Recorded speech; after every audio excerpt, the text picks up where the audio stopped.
Hey, somebody needs to listen closely. You are? Excellent. Good morning, afternoon, or evening. You are listening to the Professional Noticer. Hello, everyone. I'm Andy Andrews. Hey, thank you for making me a part of your week.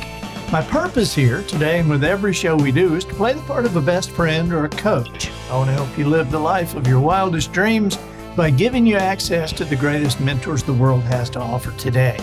This week, the Professional Noticer is sponsored by Books for Veterans. The Veterans Administration in Washington, D.C. has asked for 10,000 Andy Andrews books. I'm personally donating as many as I can, but to reach 10,000, I need your help. What we're able to do to make that easier for you is for every $12 donation you make, a hardback book will be sent to the Veterans Administration for their veterans, their families, and for the employees of the VA. That $12 will cover the cost of the book, the shipping, and handling. Of course, you can purchase one of these awesome Books for Veterans t-shirts, and your purchase will also include a book sent to the VA in your name. So whether you can make this a personal gift or a corporate donation, just go to andyandrews.com/veterans. This can be added to a website purchase, done as an individual entry, or in conjunction with a Books for Veterans t-shirt. And thank you very much for your support. Observations and answers, that's what we do here on the Professional Noticer. And in this special edition of the Professional Noticer, what follows is a gift to you, written by me, commemorating this 4th of July and what makes it a priority. This is a little departure for the Professional Noticer, but it's my hope that after you watch or listen to this, that you'll share it and strongly encourage your family and friends to actually watch or listen to it as well. So here you go, for your 4th of July, a priority. Today, I'm thinking about a letter to the editor that I cut from our local newspaper on June 10th, 2010. It's been years, but it described history that should be remembered. Today, I'm also thinking about our upcoming holiday. When I was growing up, the 4th of July wasn't just an excuse for a long weekend. You remember? The 4th of July was one of the big 4 holidays and uniquely celebrated. Thanksgivings held lavish feasts. Christmas was for hot chocolate and a manger, and we actually got to put a tree inside the house. Easter meant new shoes for church. New white shoes that Mama liked and that I did not. But Independence Day was totally different. Firecrackers and homemade ice cream, ribs on the grill. We spent long summer evenings at the lake or a swimming pool or even in our own backyard, which was great, even though we didn't live on a lake and didn't have a swimming pool. I noticed then that everything about the 4th was more relaxed. Daddy cooked, Mama laughed with her friends who walked around in baggy Bermuda shorts drinking lemonade out of that special pitcher that was just for the adults, while we caught fireflies or hit sweet gum balls over the fence with a wiffle bat. Mama and Granddaddy were always there. So were my other grandparents, Nana and Daddy Mac. Families, sometimes whole neighborhoods, would gather, pausing to connect in a way that seems almost embarrassing now. Grandmothers fed kids they didn't even know from their own plates after they'd already had the spoons in their mouth, and shushed anybody who dared to object. One daddy might teach another daddy's boy how to stand when he held a bat, or how to make a sound with only his hand in an armpit. Children fell off swing sets and cried like their legs had been cut off, but nobody threatened to sue anybody or even acted mad. Later, when it was completely dark, when we were tired of catching frogs under the streetlights, when the big kids had said goodbye and left in their cars to do whatever big kids did in their cars, a lot later, after all the black cats and bottle rockets and cherry bombs were used up, after the little kids had burned all their sparklers, much, much later, when the cicadas were droning in the darkness, the grown-ups gathered together. It always seemed an impromptu moment to me, but it happened every 4th of July, so maybe it wasn't. The location varied, maybe over there, by the side of the house, to catch the breeze. But we kids could hear the adults closing a lazy circle as the aluminum lawn chairs scraped across the concrete driveway.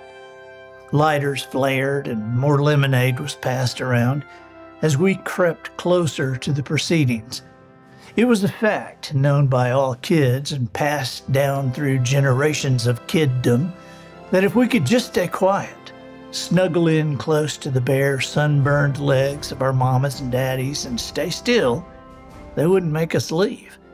No one would tell us to go to bed.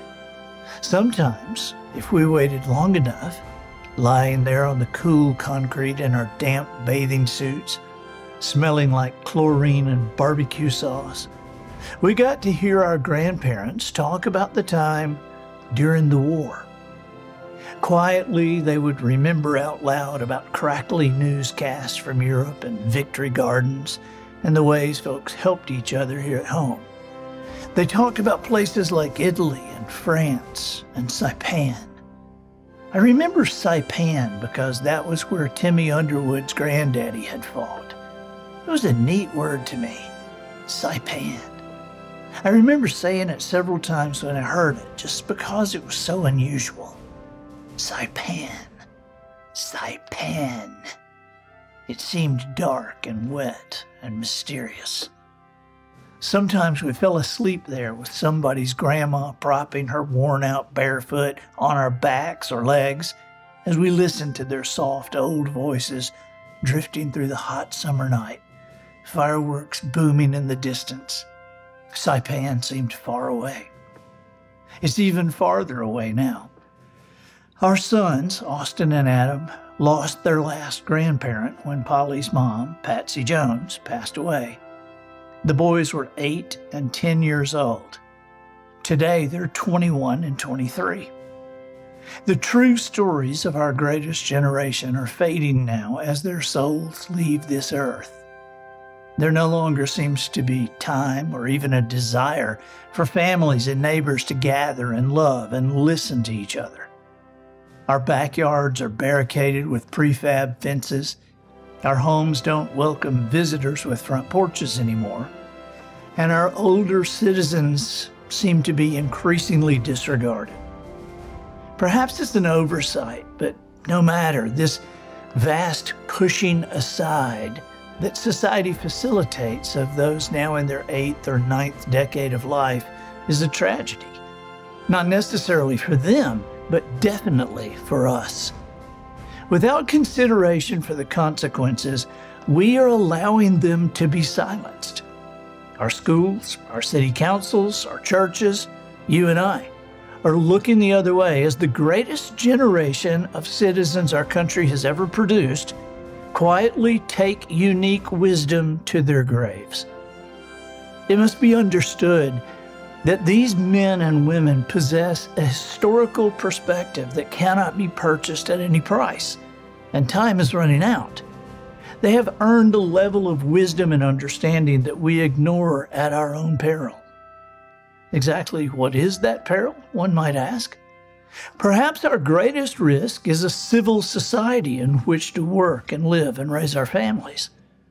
Do you think that's an overstatement? Have you watched the news lately? Many of the greatest generation who are still with us say that while things like kindness, sacrifice for others, and forgiveness are not yet extinct, they have certainly become endangered. As an amateur historian, I know how easy it is for history itself to be rewritten. Those with any agenda at all can shift and change an event to make it fit the point of their reporting, or their movies, or their books. Knowing this, we cannot merely sit back and allow ourselves to be informed by those with narrowly focused agendas. If we truly desire what is best for our nation, we must gather the courage to honestly pursue a unique perspective in today's world, the unvarnished truth. Why is the unvarnished truth so important? How can a child of today gain the wisdom to create their best future if they lack context and perspective about the past? To build a best future requires accurate context and proper perspective. two things that cannot be gained without taking into account the truth about our past. Does that mean we are obligated to sweep away undesirable memories? No. In fact, strong memories of where someone or a group of people went wrong are a critical part of not repeating these actions. In 1945, when General Eisenhower was asked why he was sending photographers to document every aspect of what the liberators were finding in Nazi concentration camps, he replied, "Because one day some son of a bitch is going to say that this never happened." He was right. Despite the evidence, there are those who loudly deny the Holocaust took place, and there are those who quietly believe them. It's important to note that presented history in all forms, books, monuments, articles, or movies, and history's purpose is not always to honor. History, when presented in unvarnished truth, also has great value to us as a cautionary tale. History, as the cliche goes, is what it is, and should be related, heard, and seen as such. To treat history any other way is to ignore its lessons. In other words, experience is not the best teacher. Other people's experience is the best teacher. And that is, in fact, what history is about. It's about other people's experience. This 4th of July, I urge us all to take advantage of the lives and wisdom in our midst before it's too late. In our neighborhoods, let's endeavor to find the 80 or 90-something-year-old Mr. Billy Stimpsons or Mr. Cliff Callaways or Violet Cowdens who flew a P-51 Mustang during the war. Let's give our children the opportunity to learn from the best among us. Let us encourage our older friends to tell our children what it still means to them when someone salutes our flag. We need to ask them questions in front of our children. Were you scared? Why did you fight for our country? How did people act when you got home? Back to that letter to the editor I mentioned earlier. I've kept it all these years to inspire me, to encourage me. But really, I suppose I kept it for my sons. When I'm gone, I want them to remember the truth about those who went before. I want them to know that one can choose the way in which we live our lives. We can choose how we disagree, whether or not we hold a grudge or forgive, that we can choose to sacrifice time or money or life itself so that our families or another person whom we might never know may prosper. I want my sons to be grounded in the simple examples contained in the wisdom of their grandparents. That includes the words they choose to use as adults. And that's why I kept the letter to the editor. It's just one tiny piece of truth that has been forgotten already.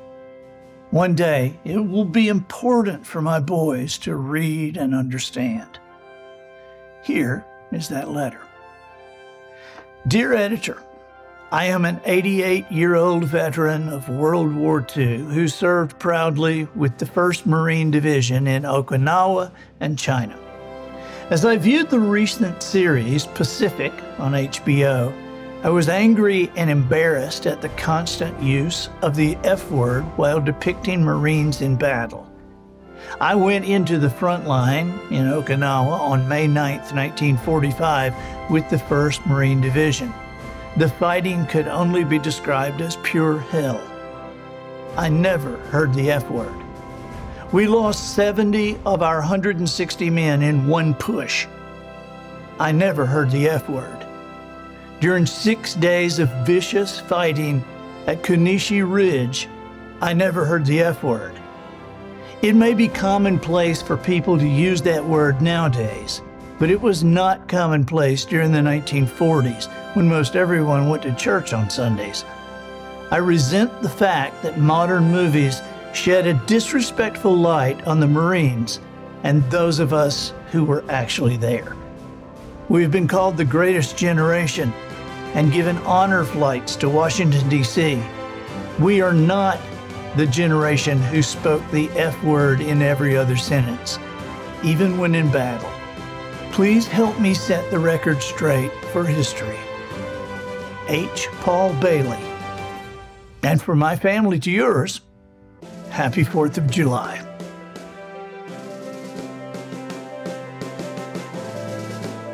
I'm Andy Andrews, the professional noticer, harnessing common sense and wisdom to plow through challenges all the way to an answer for you. And I think that'll do it for this week. Get us out of here, Matthew.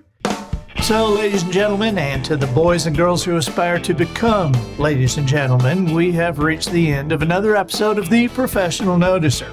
In a world where common sense has become a superpower, I'm harnessing the tiny bit of mental energy I have for you, seeking wisdom, making observations, and endeavoring to answer tough questions in a way that will empower your family and your business. I'm Andy Andrews. Until next week, goodbye. This episode of The Professional Noticer was produced by Matt Lempert. The Noticer theme written and performed by Sugarcane Jane. Black Cats and Sparklers for the cast and crew, provided by Twinkle and Smoke of Beverly Hills. Additional financial consideration provided by notsofresh.org. Are you a person who doesn't like to eat fish? It smells fishy, you say, and it tastes fishy. Log on to notsofresh.org to learn exactly why you don't like fish. NotSoFresh.org is an imaginary organization dedicated to the truth, not just what is legal, but the actual truth. And the truth in this case is that if you've experienced fishy smelling or fishy tasting fish, you have not eaten fresh fish. Oh, wait, because the restaurant in Chicago or Dallas or Denver or wherever has seafood flown in every day, you think that fish on your plate was fresh? Trust me, that fish was not so fresh. And with a little more information mixed with your common sense, you'll understand and agree. Okay, think now. Where did the fish come from? A boat? Right. Out of the water and into the boat. The fish is iced and kept on board from 1 to 7 days, depending upon when during the trip it is caught. For our purposes, let's just say the fish headed for your plate is only on board the boat for 2 days, not 6 or 7, just 2.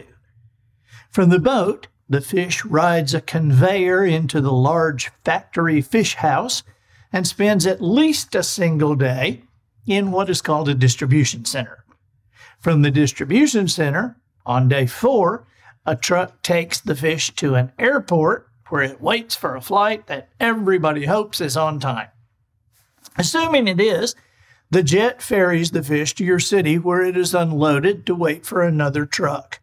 When that truck arrives, the truck driver picks up the fish in its sealed and iced container and delivers it to another distribution center. Day 5 begins with deliveries being sorted according to zip code, and sometime mid-afternoon, your favorite restaurant signs the driver's paperwork for the fish. Now, your restaurant very well may get a seafood delivery every day, but because they offer different items on the menu, it is not the same type of seafood being delivered every day. That means that the type of fish you are about to order and eat is only delivered once or twice each week.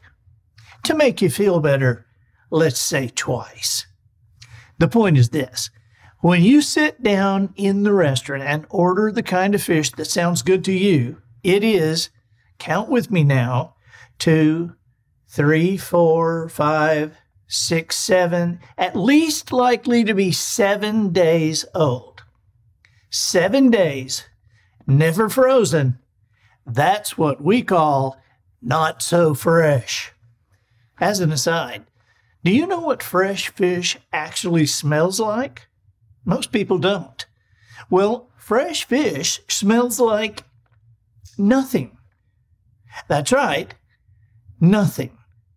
A clean, washed fillet of fresh fish should have zero smell.